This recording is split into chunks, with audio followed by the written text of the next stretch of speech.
یا د ساده ګل او د شاهرخ خان ډرامې پیوري نو بس دا چې دنیا ته راغی یا به د ساده ګل وروري یا به د مانی وروري ګوره ښځې جواب اثر جواب یې ده خو دې سوال ته لږ سوچ کوه جواب ته ته چې ورته سوال وکړې هغه جواب درکړي ساده ګل استغلی چې غلی کېږي ما لږ سوچ پرې وکړه جواب یې درکړه خولې دې له بنده کړه خو جواب یې غلط دی نو به هر حال سړي ورته ویل څه دي کړي ویل ما نه دي کړي اخر چې کله ښځه راګیره کړه ښځې ویل ما یو کیسه کړې زما ماشوم په ګېډه او زمونږ د ګاونډي یوه بیره وه د کوټې په سر زه ولاړم یو څانګه زمونږ طرف ته راغلې وه ما ترې یوه بیره خوړلې وه دا ماشوم مې په ګېډه و نو چې کله د یوه بیره خوړلې وه نو دا ماشوم چې کله غټ شو کله لوی شو او د بازار ته د تللو شو نو دوکاندار نه بیره راپټه کړه ولې غلا جاخه چا کړې وه جاخه یې مور کړې وه که نه نو اوله د افغانستان کې یو دوست محمد نومې یو مجاهد تېر شوی یو فوجي و هغه چې کله کور ته راغی نو خپه و ښځې ته ویل ولې خپه یې ویل یو راپورټ دی د ادارو طرفه ویل څه راپورټ دی ویل ما له دا راپورټ راغی چې ستا زوی کفارو د شا نه ایستلی دی او زخمي دی او پټ شوی ښځې ویل زه نه منم زما زوی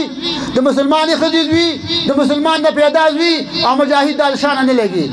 بس ښځې ویل زه نه منم ویل تی مه منه 3 ورځې منځ کې تېره شولې چې کله سړی کور ته راغی سړي ته ویل ستا خبره صحیح دی ویل زه صحیح ده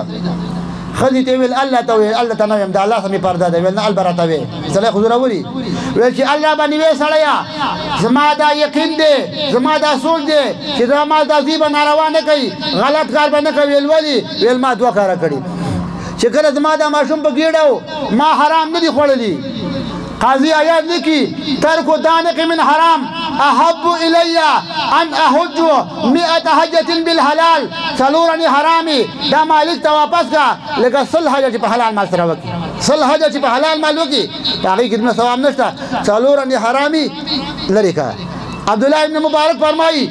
6 لکه روپۍ صدقه چې وکړي په هغې کې دومره ثواب نشته یو د 100 روپۍ واپس کړه ویل ما چې کله دا زوی په ګېډه شوی دی ما حرام نه دي خوړلي یو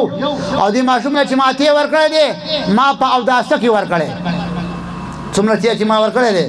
ما په اوداسه کې ورکړی دی نو زما دا عقیده دا وه چې زما دا زوی به غلط کار نه کوي نو چې اوس نه همیشتي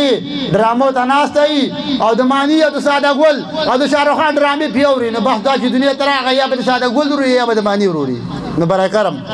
دا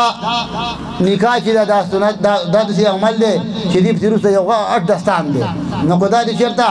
غلط بنیاد دې کېښود په غلط سوچ سره دې وکړله نو ته چې څو پورې ژوندی یو که مړ وي انشاءالله کور به دې ګرم وي